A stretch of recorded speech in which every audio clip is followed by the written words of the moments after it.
you said that there are no private meetings of Senate committees. There's the pre-meeting of Senate Commerce, which is published, announced, bills are announced, everyone knows that. But when we mention that sometimes in the hallway, some lobbyists roll their eyes. Are there any Senate committees that are meeting unannounced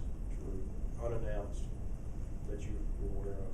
I can't do an invitation yet, Mr. President. We get all the stakeholders together, we get a consensus, one of those questions where you didn't answer anything.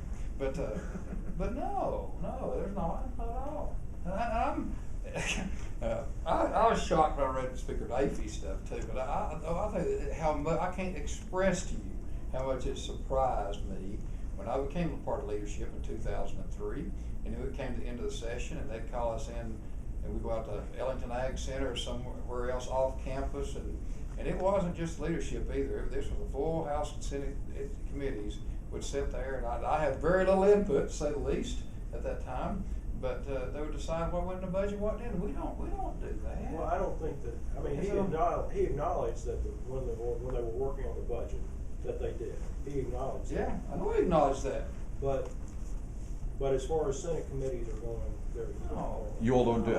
I mean, you do the open caucus bill review, but I mean, are there any bill reviews for individual committees that? No. Okay. No, I mean, if there is, let me know. No, there's not.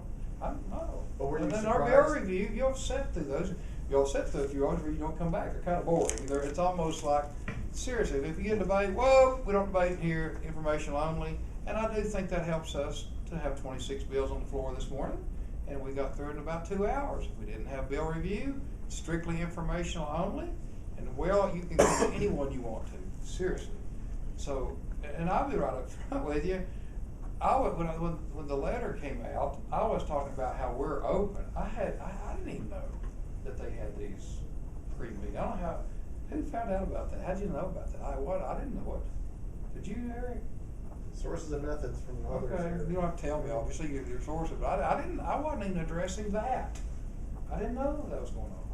So were you surprised then that it was such a routine thing that at least 10 to 15 committees over there were having these regular meetings? Sort of. Yeah, I guess I was surprised. That's their business, not mine. I don't want to keep an open wound or anything like that. Because we are moving on. But yeah, I was surprised.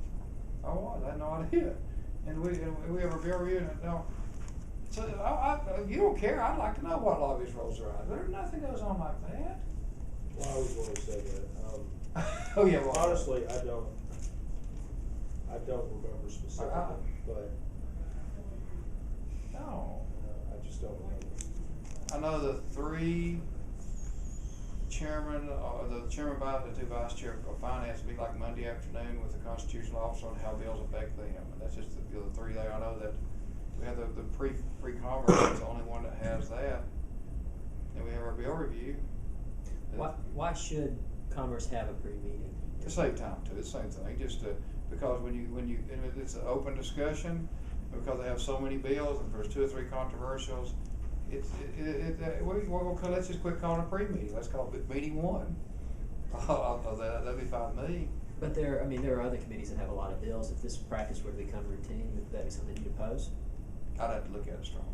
Let's put this. I think what we're doing. This was actually started when Jerry Cooper was chairman, and it seemed to work quite well. And I think it's wide open. You're all welcome to come. No, it was just more to streamline the process. And so, of course, when you started it wasn't public, and it was in the conference room. Who changed? Let's think that through. Let's take that to the next step, okay?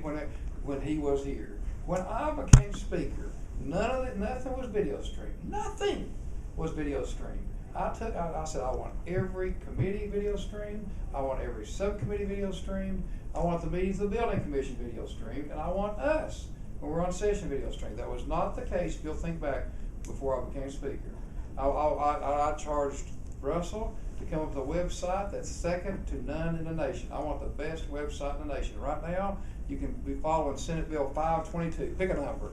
And you can watch the debate in committee, you can watch the debate on the floor, you can go back and see what we did on a bill 3 years ago.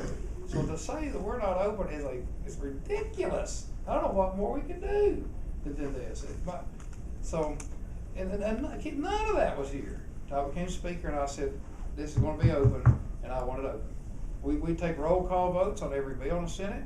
We take roll call votes on the floor. So, again, none of that was there because Speaker Wilder and Speaker Navy opposed this. And I said, well, that's not the way it's gonna be.